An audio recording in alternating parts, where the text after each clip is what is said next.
परमेश्वर गुरुर्साक्षात् परब्रह्म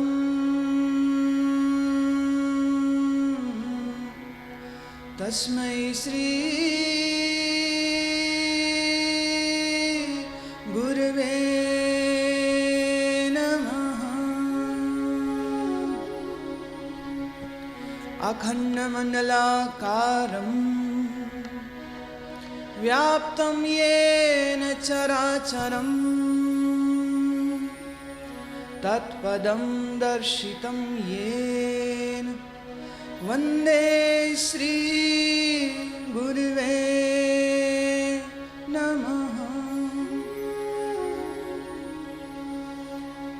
ॐ सहना भवतु सहिनो भुनक्तु सह वीर्यं कर्वावहै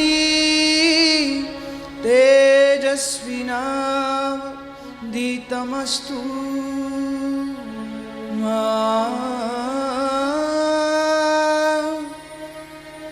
विद्विषावहै।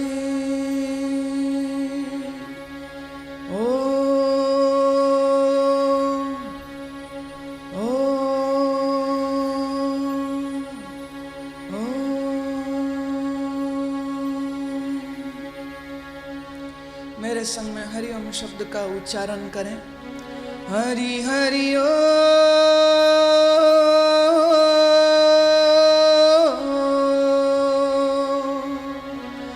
हरि हरि। नाभि से उच्चारण करें, रीढ़ की हड्डी सीधी रख लें, आंख बंद करें। हरि हरि ओ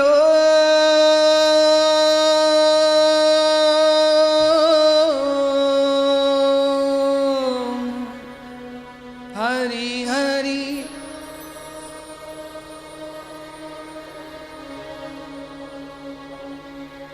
हरि हरि ओ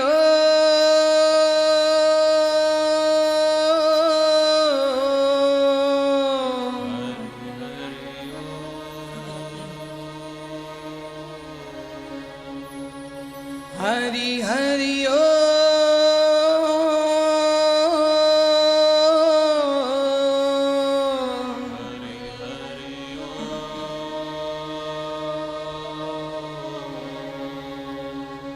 हरि हरि ओ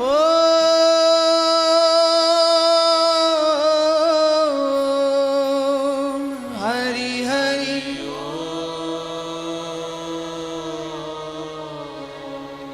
हरि हरि ओ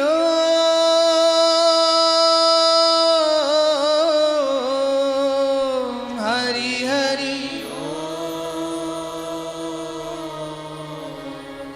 हरि हरि ओ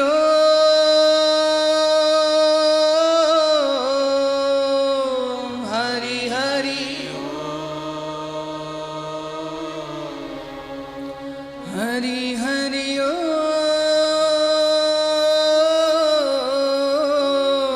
हरि हरि हरि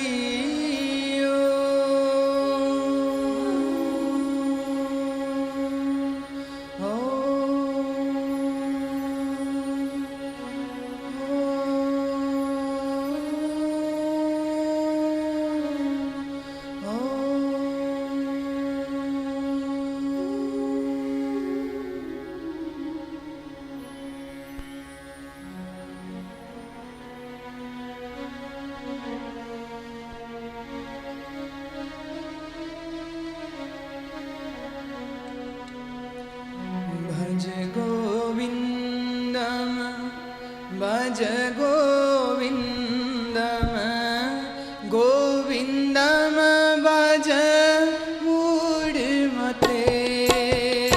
भज गोविन्दम भज गोविन्दम गोविन्दम भज मूढ़मते। भज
हस्तं कोऽहं कुतयायात कामे जननी को मे तात इति परिभाव्य सर्वं सारं विश्वं त्यक्त्वा स्वपनविचारं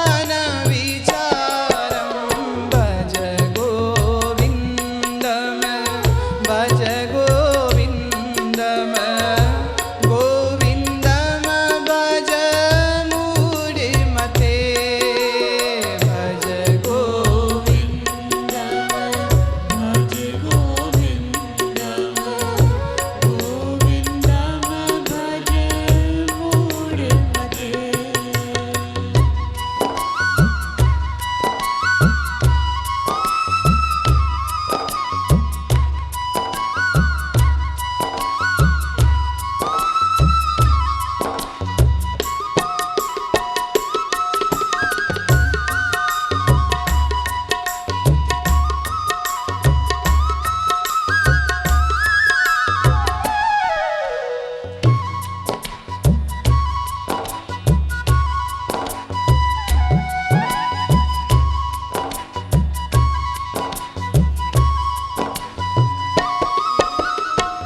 त्वयि मयि चान्ये त्रैको विष्णु व्यर्थं कुप्यसि मयि सहिष्णु भावसमचित्तः सर्वत्र त्वं वाञ्छस्य चिराद्यैविष्णुतं भज गोविन्दं भज गोविन्दं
कस्त्वं कोहम कुत आयतः।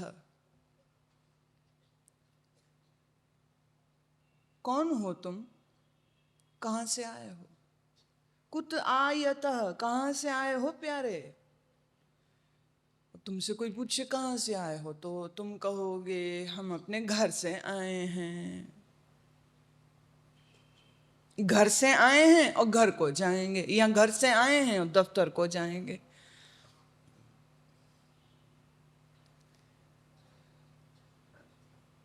पर मैं दूसरा सवाल करती हूं, इस घर से पहले कहां थे, कहां से आ रहे हो? आज तुम्हारे शरीर की उम्र अगर 40 साल है, 30 साल है या 60 साल है, तो ये 30, 40, 60 साल अथवा जो भी तुम्हारी आयु है, इस आयु के पहले भी तुम थे। निश्चित है, बिल्कुल पक्का है, बिल्कुल डेफिनेट है, तुम थे। पर प्रश्न ये उठता है, क्या तुम जानते हो कि तुम कहाँ थे? Do you know? क्या तुम जानते हो? कुत आयतः, कहां से आए हो प्यारे, और जाओगे कहां? यहां से उठ के घर गए, यहां से उठ के दफ्तर गए, ये तो खेल, ये मध्य की बात है। जब तक जीवन है तब तक की बात है। जीवन जब नहीं रहेगा तब तुम्हारा कहां जाने का प्रोग्राम है? क्या मालूम है कि कहां जाओगे तुम?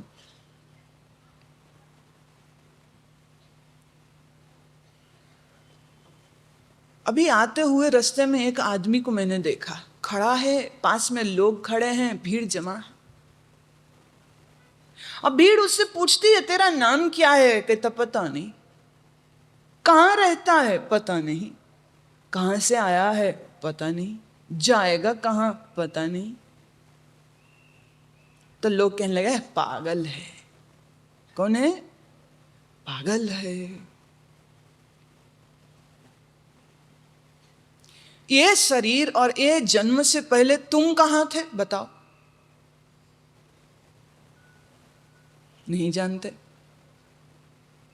ये नाम घनश्याम, राम, रमेश, रानी, शकुंतला, ये नाम तो इस जन्म में इस शरीर को मिले हैं, और हर जन्म में हर शरीर में एक नया नाम रहा है। तुम्हारा अपना असली नाम कौन सा है? पता नहीं। जब भी मरोगे तो मर के कहां जाओगे? मालूम कुछ? पता नहीं। तो अगर वो सड़क में खड़े आदमी जब ये प्रश्नों के उत्तर नहीं दे पाए तो लोगों ने कहा पागल हैं। और मैं आपसे वही प्रश्न पूछ रही हूं, और उन प्रश्नों के उत्तर में तुम सिर्फ नामे सिर हिला रहे हो। तो भैया मैं नहीं, शंकराचार्य जी कह रहे मूढ़, पागल है।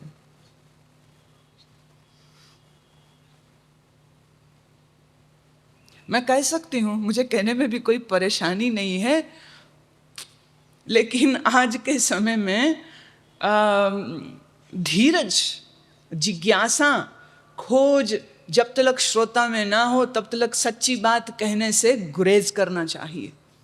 क्यों? सच आखा ते पांबड़ मचदा है, झूठ आखा ते कुछ नहीं बचता है। सच बोलो तो आग लगती है, झूठ बोलो तो तुमने बोला ही क्यों? छिपा लिया जब ज्ञान को, छिपा लिया सत्यता को, तो बोलने की ही क्या जरूरत थी?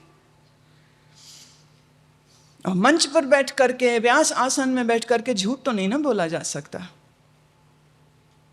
जिसे ये नहीं पता है कि मेरा घर कहाँ, जिसे ये नहीं पता है हम मर के कहाँ जाएंगे, जिसे ये नहीं पता कामे जननी ही कामे तात, कौन है तुम्हारी जननी और तात तुम्हारा पिता कौन है बता?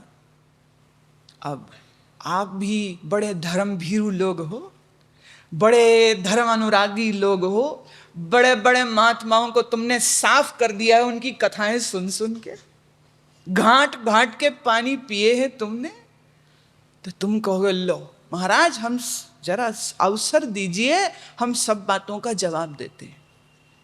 हम कहाँ से आए हैं? हम भगवान के घर से आए हैं। हम मर के कहाँ जाएंगे? हम भगवान के घर में जाएंगे। और हमारा माँ कौन है? भगवान। और हमारा पिता कौन है? भगवान। लीजिए, दे दिया ना जवाब हमने आपको। पर ईमानदारी से अपने दिल में झांक करके पूछो, ये जवाब क्या सच्चाई के हैं, ये जवाब क्या असलियत के हैं, क्या ये जवाब तुम्हारे अनुभव के हैं, या ये सिर्फ रटे रटाए शास्त्रों के पढ़े पढ़ाए महात्माओं के बोले हुए वचनों को तुमने दोहरा दिया है। समझने की बात है। जब तुम कहते हो, फॉर एग्जाम्पल, जब तुम कहते हो कि मेरा नाम रमेश है, तो तुम पूरे निश्चय से, पूरे संकल्प से, पूरी जानकारी से, पूरे बोध से कहते हो मेरा नाम रमेश है। और कोई कहे नहीं तेरा नाम रमेश नहीं, तेरा नाम तो सुरेश है, तुम कहोगे पागल हो, मुझे मेरा नाम नहीं पता क्या? कोई तुम्हारी छाती में बंदूक रख दे, नहीं तुम्हारा नाम रमेश नहीं है, तो तुम डर के मारे जान बचाने के लिए कह सकते हो कि अच्छा जी चलो मेरा नाम रमेश नहीं, झगड़ा छोड़ो, गोली मत मारो, पर दिल से तो जानते हो कि तुम डर के कारण ऐसा बोल रहे हो। सत्यता में तुम्हारा नाम वही है, रमेश। जितनी सच्चाई से तुम अपने शरीर को पहचानते हो, अपने नाम को जानते हो, अपने घर को पहचानते हो, क्या उतनी ही सच्चाई और उतनी ही ईमानदारी से मैं परमात्मा का अंश, उसकी संतान हूँ, मैं भगवान के घर से आया हूँ, मैं भगवान के घर को जाऊँगा, क्या ये भी उतना ही सच्चा तुम्हारा वचन है कि सिर्फ काम चला हुआ शास्त्रों का बोला हुआ, साधु सुधक्कड़ों का कहा हुआ तुमने सिर्फ दोहरा दिया है? अभी अब मैं खेल खेलना चाहूँ तो मैं खेल सकती हूँ, पर ऐसा खेल अभी खेलने का वक्त नहीं है। नहीं तो मेरी आदत रहती थी कि जनता में से ही किसी को खड़ा कर लेते थे, ये प्रसंग छेड़े बगैर, ये भूमिका बांधे बगैर हम पूछते, अच्छा तुम बताओ तुम्हारा नाम क्या है? तो रमेश। तुम्हारे बाप का नाम क्या है? घनश्याम लाल। तब तो कोई नहीं कहता है कि मेरे पिता का नाम भगवान है, कोई नहीं बोलता। तुम बोलते हो क्या?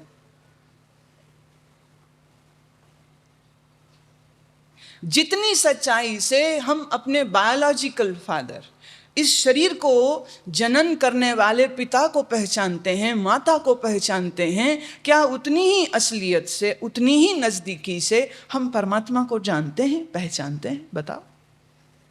वहाँ तो सुनी सुनाई बात को दोहरा देते हैं, रटी रटाई बात को दोहरा देते हैं, पर हम तो भाई कबीर के भगत हैं। और कबीर कहता है, तू कहता कागज की लेखी, मैं कहता हूँ आँखन देखी। तू पढ़ी पढ़ाई बातों को दोहराएगा, पढ़ी पढ़ाई बात कहाँ सच्ची होती है? अनुभव की बात सच्ची होती। और क्या ये तुम्हारा अनुभव है कि हम ईश्वर के बच्चे नहीं हैं? मान लीजिए किसी का पिता राजनेता हो, सीएम हो, पीएम हो, किसी का पिता डिप्टी कमिश्नर हो, एसडीएम हो, जज हो, एसएसपी हो, आईजी हो, आर्मी में जनरल हो, तो उस बच्चे की बोली में, चाली में, बात में, चीत में कौन है मेरे पिता? कौन है मेरे पिता? हमारे पिता एसएसपी हैं, हमारे पिता एमएलए हैं, हमारे पिताजी एमपी। एक मान होता है बच्चों को, नहीं होता है।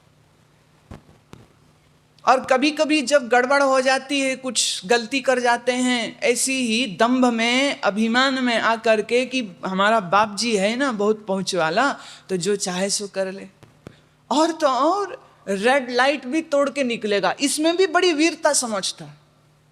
सारी जनता रुकी है, वो रेड लाइट तोड़ के निकलता है। पुलिस वाले ने रोका, कहते जानता नहीं तो किसको रोकता है? बोले क्या नहीं जानता? तुम्हें पता है हमारे पिताजी कौन है? तो बोले पिताजी का तो पता नहीं, तेरा पता है। बच्चों तुमने रेड लाइट तोड़ी है, तुमने नियम उल्लंघन किया है, वो गलत है। पर जैसे ही उस ट्रैफिक कांस्टेबल को ये पता चले कि इनके पिताजी एसएसपी है, तो वो भी सलाम मार के अच्छा निकलिए, फिर आप कौन पंगा ले साहब से? किसी का पिता डॉक्टर है, प्रोफेसर है, एकेडमिक है, साइंटिस्ट है, तो बच्चे को अपने पिता के प्रोफेशन, पिता के गुणों, पिता की क्वालिटी से एक मान की अनुभूति होती। कोई नहीं, पिताजी हैं। अगर उतनी ही सच्चाई से हम ईश्वर को अपना माँ पिता जानते तो हमारे अंदर भी एक ऐसा ही गर्व होना चाहिए था कि हमको किस बात की फिक्र, हमको किस बात की चिंता। जब परमात्मा मेरा माँ पिता हो तो मेरा चिंता करना बनता नहीं है, पर तुम तो चिंता करते हो। नानक चिंता मत करो,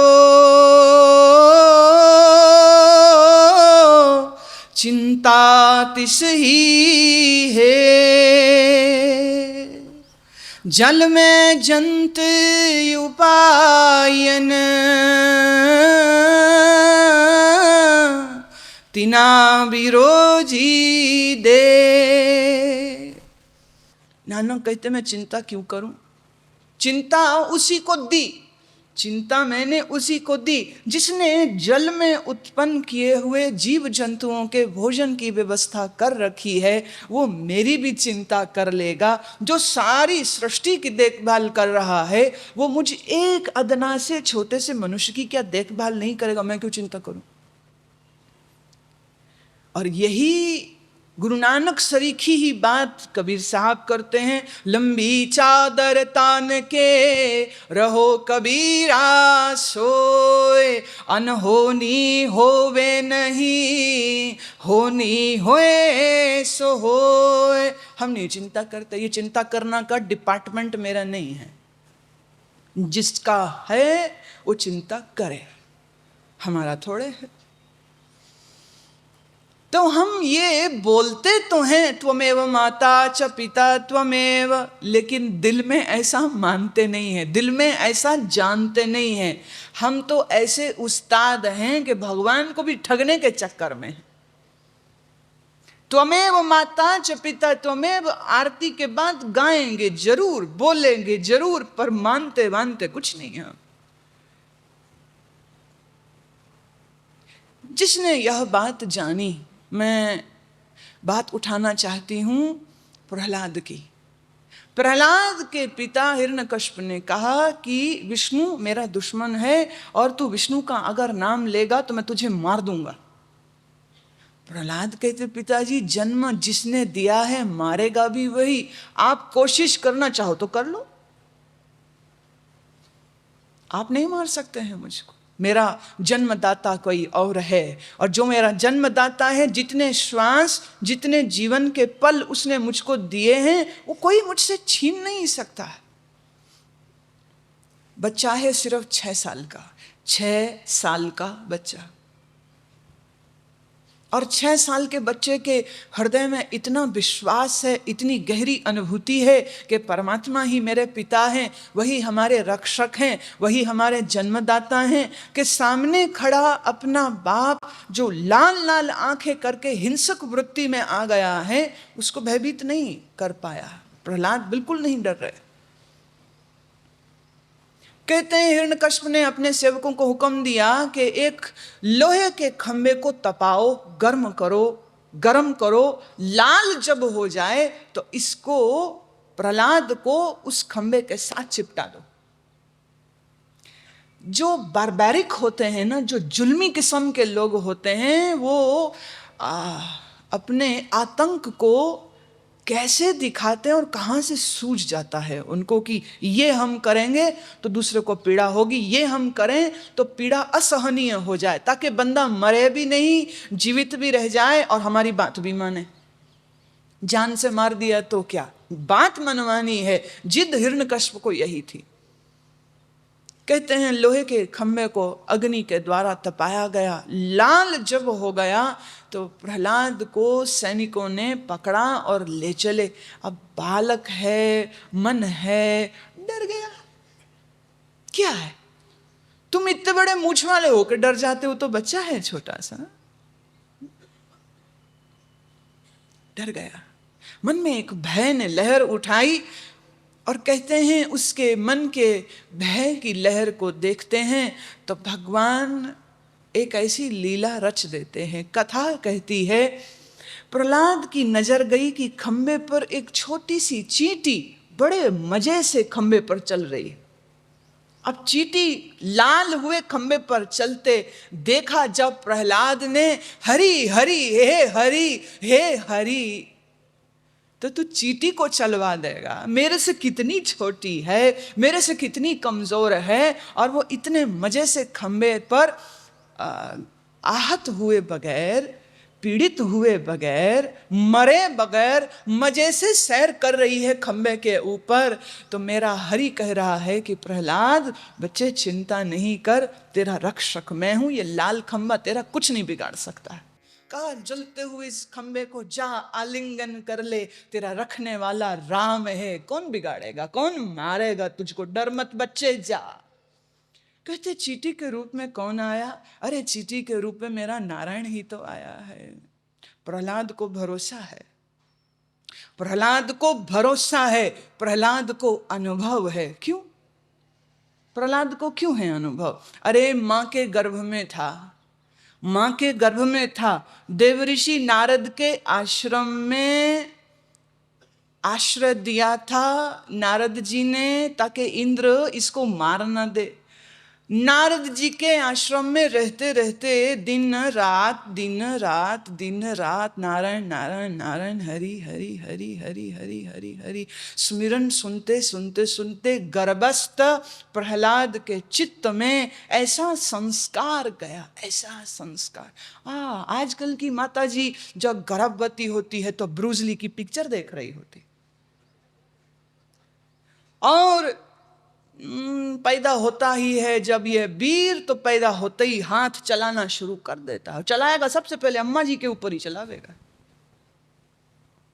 स्त्री गर्भस्थ है, सिनेमा देख रही है, स्त्री गर्भस्थ है, ईर्षा द्वेष राग अहंकार, इन दुर्गुणों इन विकारों में अपने मन को सता के बैठी हुई है। और याद रहे, तुम जो खाते हो जैसे वो बच्चे को पहुंचता है, ऐसे ही जो कुछ तुम सोचते हो वह सब भी उस बालक के चित्त में संस्कार अंकित हो जाते हैं। रशिया में एक्सपेरिमेंट किया गया मनोवैज्ञानिक प्रयोगशाला में। आने वाले 10 साल में उनकी योजना थी, पर फिर जब रशिया के टुकड़े हो गए तो आज मालूम नहीं कि रिसर्च कहाँ तक पहुंची। लेकिन 12 साल पुरानी यह बात है कि रिसर्च उनकी इस लेवल तक पहुंच गई थी कि गर्भस्थ स्त्री को सोते हुए में पाठ पढ़ाए जाएंगे, लेसन्स दिए जाएंगे, एजुकेशनल क्लासेस होंगी, एकेडमिक लेक्चर्स होंगे। मां सो रही है पर गर्भस्थ बच्चे तक वो सब इंफॉर्मेशन पहुंचेगी। उनका लक्ष्य क्या था? उनका लक्ष्य यह था कि गर्भ से जब बच्चा बाहर आए तो वो खेले कूदे खाए पिए दुनिया देखे काम करे, स्कूल ना पढ़ने जाए, उसकी पढ़ाई गर्भ में ही हो जाए। तुम कहोगे ऐसा कैसे हो सकता है? कैसे नहीं हो सकता है? क्या अभिमन्यु ने चक्र भेदन की बात गर्भ में नहीं सुनी थी? बोलो। क्या अष्टावक्र जी ने गर्भ में ही रहते हुए अपने पिता को गलत संस्कृत श्लोक का उच्चारण करते हुए क्या नहीं टोक दिया था कि आप गलत बोलते हो? अष्टावक्र ने जब अपने पिता को टोका था ना कि आपने गलत श्लोक बोले, तो पिता कहते अरे कल का पैदा हुआ, तू मुझको क्या सिखाएगा? बोले पिताजी चाहे कल का मैं पैदा हुआ हूं, लेकिन जब तक मैं मां के गर्भ में था और आप जब पाठ करते थे श्लोकों का, मैं सब सुनता था, मैंने वहीं से तो सब सीखे हैं, आपके ही बोले हुए सीखे हैं। आप गलत बोल रहे हो तो मैंने टोक दिया कि आप गलत बोल रहे हो।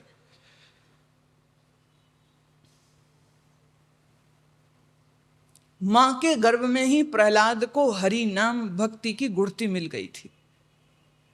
इसलिए ईश्वर ही मेरा पिता है, परमात्मा ही मेरा पिता है, परमात्मा ही मेरी माता है। उनके लिए ये इतना सच था कि हिरण्यकश्यप के दिए हुए कितना ही पीड़ादायी आतंकों को वो बड़े मजे से बर्दाश्त कर जाते। चाहे वो बुआ होलिका की गोदी में बैठना हो और होलिका जी जल मर जाती हैं, प्रहलाद जी जीवित बचते। चाहे सर्पों के कमरे में डाल दिया गया हो और सर्पों के साथ प्रहलाद खेलते हैं, किसी सर्प ने उनको डसा नहीं। ऊंची पहाड़ी से नीचे फेंक देते हैं और तब भी क्यों? क्यों फिक्र नहीं होती भाई प्रहलाद को? तुम्हारा बच्चा जरा सा स्कूल से देर हो जाए आने में तो तुम चिंता कर करके मर जाते हो।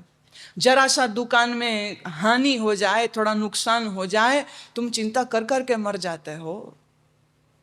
तुम चिंता कर करके मर जाते हो। प्रहलाद के ऊपर घातक जानलेवा वार किए जाते हैं एक के बाद एक, लेकिन फिर भी ना विचलित होते हैं, ना दुखी होते हैं, ना चिंतित होते हैं, और ना ही डर के ये कहते हैं कि अच्छा पिताजी आप गुस्से ना हो, मैं हरि का नाम लेना छोड़ देता हूं, आप ना गुस्से हो। नहीं करते, ऐसा कुछ भी नहीं करते, पर आप करते हो। माने कुछ तो फर्क है ना फिर तुम में और प्रहलाद में, और फर्क यही है कि आप ईश्वर पिता हैं ऐसा बोलते हो, मानते नहीं हो। प्रहलाद जी ईश्वर हमारे पिता हैं ऐसा जानते हैं, मानते हैं, बोले भले ना। बोलने से क्या हो जाता है? बोलने से क्या हो जाता है? तो मैं वापिस आ रही हूं भज गोविंदम के इस सूत्र पर, कस्त्वम को हम कुत आयतः। कौन हो तुम, कहां से आए हो? कामे जननी कामे ताता, कौन है तुम्हारी जननी, कौन है तुम्हारा पिता, बताओ। इति परिभाव्य सर्वम सारम। सार वस्तु का जिसको बोध नहीं, माने जिसको अपना ही पता नहीं, जिसको अपने होने का ही ज्ञान नहीं, मैं कौन हूं को हम, जो यही नहीं जानता है, अब वो डॉक्टर हो जाए, इंजीनियर हो जाए, प्रोफेसर हो जाए, मंत्री संतरी तंत्री कुछ हो जाए, क्या हुआ? अपने आप को तो जाना नहीं।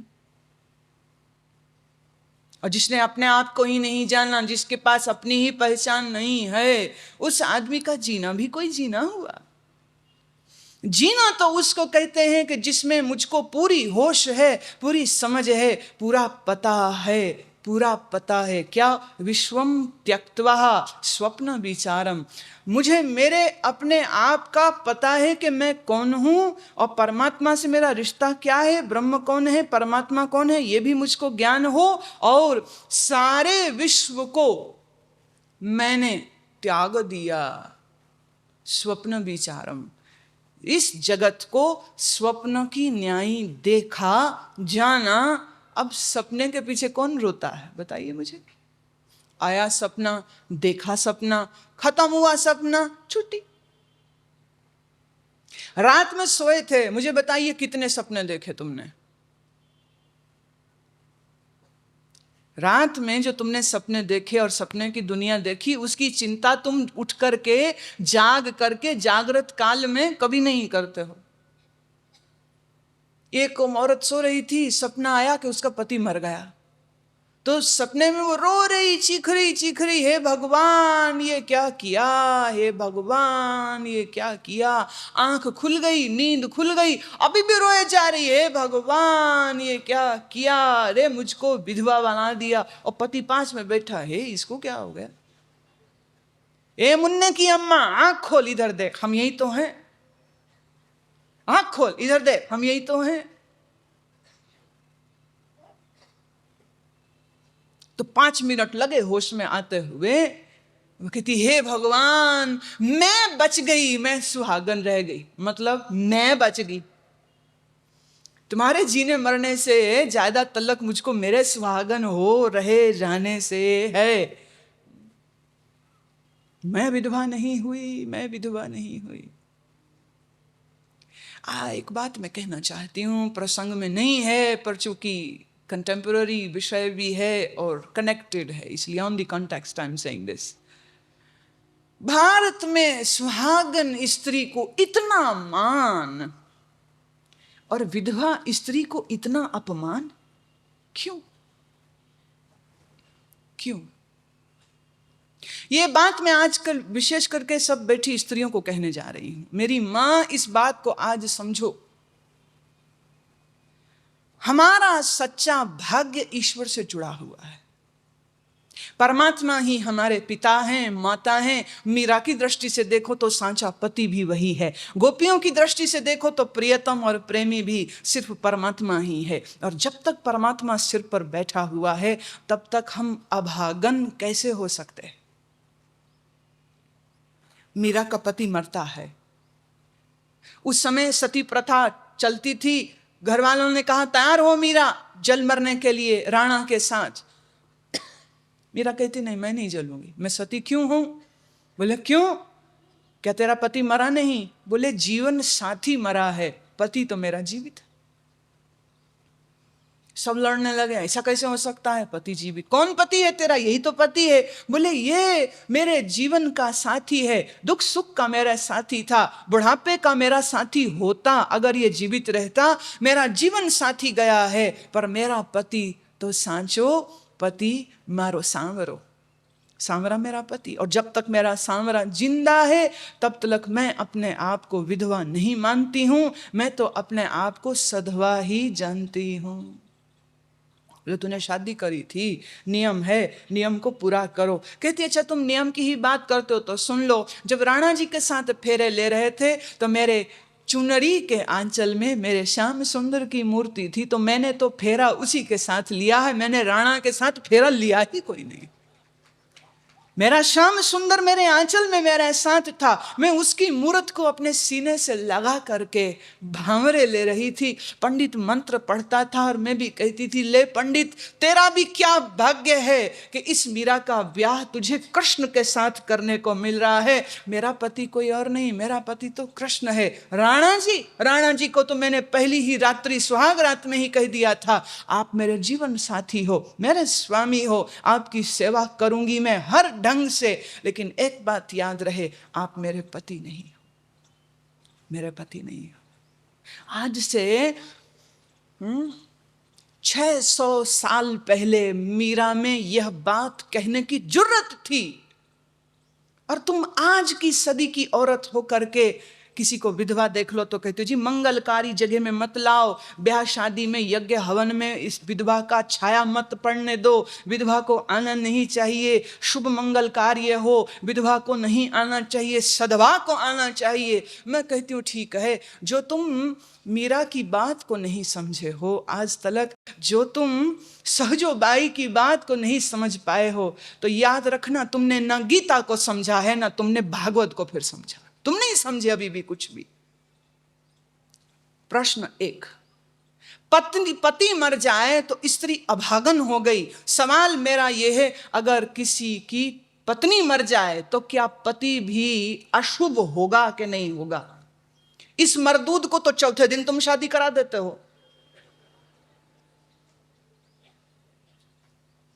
विधुर का तो तुरंत ब्याह करने की सोचते हो, और अगर कोई स्त्री विधवा हो जाए तो उसको कहती है घर के कोने में बैठ, बाहर नहीं निकलना, किसी पुरुष को नहीं देखना, अच्छा कपड़ा मत पहनना। मन में विकार उठेगा, मन में विकार उठेगा, बैठ करके राम राम कर। और उस बेचारी लड़की जिसने अभी ब्याह हुआ 1 महीने 2 महीने साल 2 साल 5 साल में पति मर गया, पति चला गया, लेकिन उसका मन तो जिंदा है, उसके मन में इच्छाएं हैं, भावनाएं हैं, कामनाएं हैं, प्यास है उसके जीवन में, जीवन को भोगने की, जीवन को देखने की, और तुमने उसके ऊपर लाल झंडी पोत दी। नहीं, आज के बाद तेरे लिए अच्छा पहनना पाप है, अच्छा खाना पाप है, शुभकारी जगह में जाना पाप है, और शोषण होता है फिर उस विधवा का।